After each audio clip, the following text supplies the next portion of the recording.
We'll guide you through how to add a boarding pass in Apple Wallet. If you find this useful, then consider subscribing and liking the video. Having your boarding pass in Apple Wallet is really convenient because you can then go and easily access it and go and scan it where it's needed. You could go and open up the wallet app to access it, but also you can double tap the side button and you can go and get to it that way as well. So we're going to guide you through how this is done.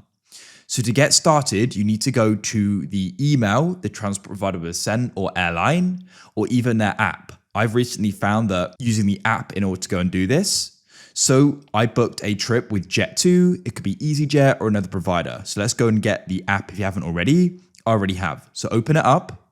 You'll need to go and be signed into the account as well. Or you can go and sign in using the booking reference and your name usually and the date, which I did. So I've got this trip here.